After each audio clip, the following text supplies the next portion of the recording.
കഴിഞ്ഞ 2 വർഷത്തിനുള്ളിൽ ഗുജറാത്തിൽ വെറും 32 പേർക്ക് മാത്രമാണ് സർക്കാർ ജോലി ലഭിച്ചത്. ആരും സംശയിക്കേണ്ട, പറഞ്ഞ കണക്ക് തെറ്റിയിട്ടില്ല, 32 പേർക്ക് തന്നെ. അമ്പരപ്പിക്കുന്ന മറ്റൊരു കണക്ക് കൂടെ പറയാം. ഇതേ സംസ്ഥാനത്ത് 2,38,978 വിദ്യാസമ്പന്നർ തൊഴിൽ രഹിതരാണ്. ദി ന്യൂ ഇന്ത്യൻ എക്സ്പ്രസ് ആണ് ഇത് സംബന്ധിച്ച റിപ്പോർട്ട് പുറത്തുവിട്ടത്. ഗുജറാത്ത് നിയമസഭയിൽ കോൺഗ്രസ് MLA മാരുടെ ചോദ്യത്തിന് മറുപടിയായാണ് ഈ വിവരങ്ങൾ ലഭ്യമായത്. 29 ജില്ലകളിലായി കഴിഞ്ഞ 2 വർഷത്തിനിടെ 2,38,978 അഭ്യസ്ത വിദ്യരായ തൊഴിൽ രഹിതരാണുള്ളത്.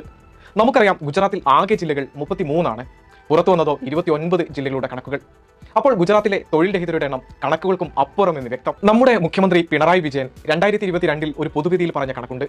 6 വർഷത്തിനിടെ കേരളത്തിൽ PSC വഴി 2 ലക്ഷത്തോളം നിയമനങ്ങളാണ് നടന്നത് എന്നതാണത്. കേന്ദ്ര സർക്കാരിന് കീഴിലുള്ള സ്ഥാപനങ്ങളിൽ 10 ലക്ഷത്തോളം തസ്തികകൾ ഒഴിഞ്ഞു കിടക്കുമ്പോഴാണ് കേരളം മുന്നേറിയത്. കോവിഡ് കാലഘട്ടത്തിൽ രാജ്യം നിശ്ചലമായപ്പോൾ പോലും 29,000 പേർക്കാണ് തൊഴിൽ നൽകാൻ കേരള PSCക്ക് കഴിഞ്ഞത്.